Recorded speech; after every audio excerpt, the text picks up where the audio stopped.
Hey doll fans, how are you? I just want to today make 2 points, basically. I'm gonna tell you some of my feelings about liquid latex and wig making. And before that, I just want to clear some updates out of the way. As I have been talking about for the last year, is book publishing, and I'm pretty much, I feel really good about book publishing as like a career. It is very stressful. It takes up a lot of time and a lot of my energy, especially because I'm an artist and I insist on doing my own art and design. But I really like it. I like the idea of it. It sounds really good and it's a lot of work, so I do have to do lots of studying and whatever, learning. I have to kind of get used to it. So I've been kind of trying to build up my author platform. I'm kind of, I'm 2 authors in one. I am, the doll author who makes these doll books. You can't even see the title. There it is. Jesslyn Carver. That's my name.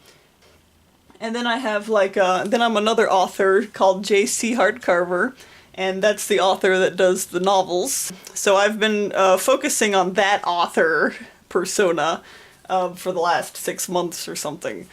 And I've been putting myself on social media and stuff and getting things set up. So the next thing that I'll probably do pretty soon is make a YouTube channel for JC Hardcarver. I thought about this a lot. At first I didn't know what I was going to talk about on there. But JC Hardcarver's author brand has a lot to do with art as well as books. I don't claim to be an expert in anything, especially in the book publishing or book writing thing. I'm kind of I'm a doer, not really a teacher. I mean, I think I have done pretty well with the dolls as far as teaching goes, though I feel like I can really formulate what I want to say about it. But as for writing, that's harder. I told my painting teacher once that it's I can do it, I just don't know how to, I can't remember all the vocabulary words, and I don't know how to express orally what I'm doing or verbally what I'm doing.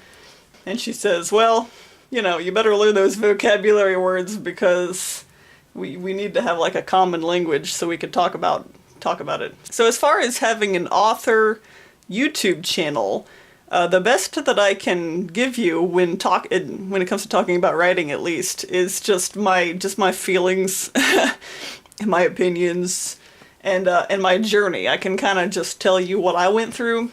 So if you are a writer too and you want to follow that channel and talk to me, that's you're very welcome to do it. I just can't guarantee that I can be of any help. Somebody else might help you better than me. I can just I can share the journey with you if you want to kind of be friends with me and talk about book writing and stuff. Otherwise, I also am kind of going to assume that there's going to be some fans of my books. So I'm going to talk about the book world and fan type stuff, races and creatures and peoples and places and things like that. So I can talk about the world. As I said earlier, my brand also covers art. How certain illustrious authors will have art that goes along with the books, say, I don't know, J.R. Tolkien. There were these beautiful art pieces that went along with Lord of the Rings, and the old version, at least. Now we might have new art on Lord of the Rings books, but there was definitely a visual aspect to it. I'm that kind of author where I don't just write, I write and I paint, and you're gonna get both of those things when you follow me and when you read my stuff. So it's not just the writing. And I feel so what's that word? Convicted about this. I'm so proud and just strong about it that I can't let anybody else do my own, do my covers. So it has to be me. This is just something that has to be. So that's why I created my own publishing company. Because I'm going to publish them myself, and that's just how it is. I haven't made the YouTube channel yet, but I will very soon, and I will introduce it to you later I just wanted to give you kind of the heads up as to what's coming over the horizon. I'm going to, you'll notice in earlier videos that I shared my paintings and I painted on video. I'm thinking I'm going to kind of separate that, so this channel will be for dolls, and then I'm going to have painting stuff on the author YouTube channel. It's all going to be about the fantasy world that I write. And you will see dolls on the other channel too. I'm gonna, as far as the doll hobby goes, that's going to be on this channel. But there's going to be, it's going to be more about how I use the dolls for paintings on the other channel. Does that make sense? So this guy is actually going to get a makeover because he's one of the characters, and see how his hair is blue? It's not going to be, he's going to be like the other version of the character. You know how some characters will go through a transformation? I'm gonna make him over so that he has brown hair and stuff, and he's his other version of himself. And then I'm going to have to use this doll head to paint the cover for my first book. So there was definitely some changes made to the book, and I've had to change the way I think how I want the book cover to be. I had to change my brainstorming direction to something else. It's actually I found it really, really hard to find a reference person online that looks like this character. It's been very difficult, so I just said one day, I said, you know what, I'm probably just gonna use the doll head. I haven't really been using the doll heads except for maybe for just special effects, maybe for like special details. I've been looking at the doll heads for the paintings, but for the most part, I have this model in the, that comes off of a certain website or something, and out of books too, that looks really great as his blue-haired version, but his brown-haired version needs, it's hard to find a good model. So I'm having to fall back on the doll, and I'm going to try to make the painting look as realistic as I can. So I have to paint this doll head as realistic as I can, because I want it to I like for my art to look real. And I'll tell you about all my art direction on that other channel too, if you want to go over there and follow it. I'll really appreciate it. The next part of the video is I want to talk to you about some of these glues. This video is about my favorite glue for wig making. I haven't, and this is funny, I haven't really made a doll wig since I wrote this book. And so it's been like a year, and I forgot. You know what I mean? I had to reference my own book to find out what I'm supposed to do. It was crazy. My brain has just been somewhere else this whole time. I just completely forgot. I had to look back through here and read the steps of what I did to make this wig. So that's funny. But anyway, I had to order this in the mail because this was the first brand I ever used. It says Witchy up here, but the brand is Cinema Secrets. So you probably heard about that. And this bottle cost about $10 and I buy it on eBay. I'm going to, when the seasonal Halloween store comes back this year, I'm gonna go and see if I can find like a bigger bottle. But this is my favorite brand. And I have this cheap brand. So what I want to tell you is the difference between the cheap brand and the expensive brand, because we'll say when I was researching on the net, people were asking that what's the best kind of latex, and they were actually referring to maybe makeup, or mask making, and the basic answer for all of those, for everyone's question, was that there's no difference, they're all the same, but I disagree with that because this brand is thicker, and this brand is thinner. I actually do recommend having both though, a thick brand and a thin brand. I got this one from Party City after Halloween, so they were kind of moving all their Halloween stuff out, and I was able to find this, and I don't think it was discounted, but it was a better deal. I think I paid about $7 to $10 for this, maybe $7 for this big bottle, and this little bottle cost $10. So that's the value. but it really is better. This one, I think this one will turn yellow less fast than this one will.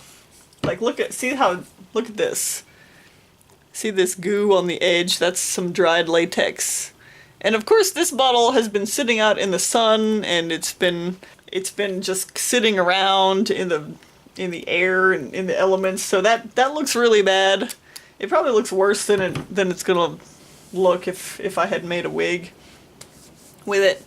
But if you let it sit in the sun, it will turn dark like this really dark, ugly color. And I know some people were asking me, and they were kind of concerned about the latex yellowing. And that's not really a concern if you make a full wig with hair all over. If you have like a shaved side of the head, then you're gonna want to be wary about that. I think this brand is like less likely to turn an extreme ugly yellow color, but it will still turn like yellow to a degree. So yeah, that is a promise. And the best that I can think to get around that is to add paint to it, so that the paint will help the finished product keep its perfect color that you think it should have. Other than like say yellowing, I love liquid latex. It's my favorite material for probably doing anything anymore. You can make shoes with it, you know what I mean? It's like you can do so much with liquid latex that I think everybody should grab a bottle. Everybody who is crafty for any reason should grab a bottle, because you never know like what you can do with it. Now, more on the reason why I like this brand the best. It's thick, and of course it keeps its color. It probably keeps its color longer. I didn't really experiment with that, so don't take this to heart.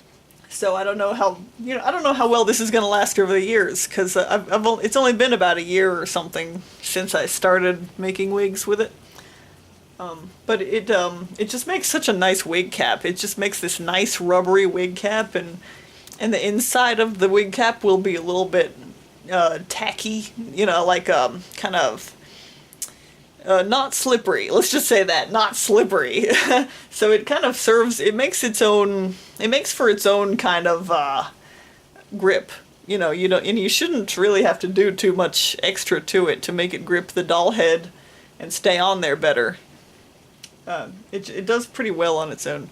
So it just makes this nice rubbery wig cap that's just really good, and it's waterproof, and you can wash it, and you can probably re-dye it, although I'm pretty sure the rubber will pick up the dye if you decide to do that, so please beware. Now the drawback to this brand is that it's so thick that it will just build up and pile up on your paintbrush, and you won't get very many uses out of the paintbrush. That is if you still want it to remain brushy and have its bristles free. This one washes out of the paintbrush better, so you can get more uses out of the paintbrush. This one doesn't. This one will pile up on the paintbrush, and it'll be very thick, and it'll just be very thick. And I would usually take scissors and cut the excess dried rubber off the paintbrush and continue using it for things. On that, if you maybe decide to add more to the doll wig, in some kind of whatever way, if you decide to brush on some more, it might change the fit of the doll wig. Does that make sense? Let's say maybe you get like a rip, maybe the doll wig rips, or the wig cap rips. You can repair that really easily if you just, if you can patch it with a piece of tool and brush this on, and it'll make a perfect fix, pretty much. So the problem is that if you use a lot of this thick one, it'll build up. It'll just build layer over layer over layer. It'll change the fit of the wig cap.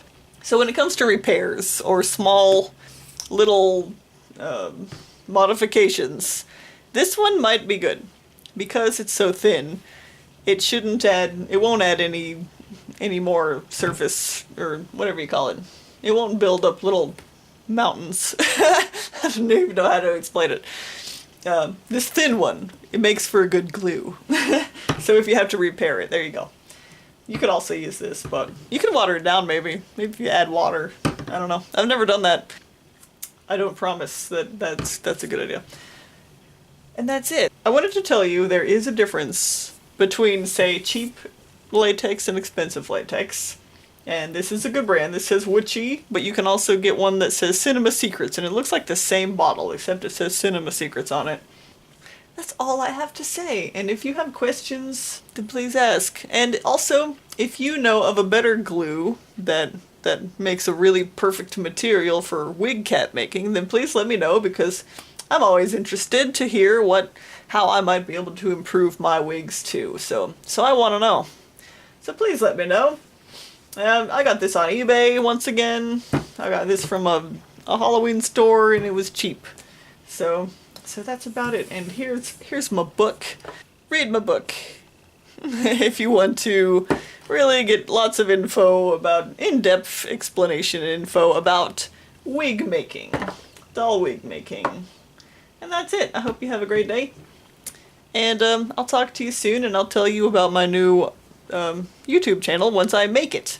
Who stole my sandwich?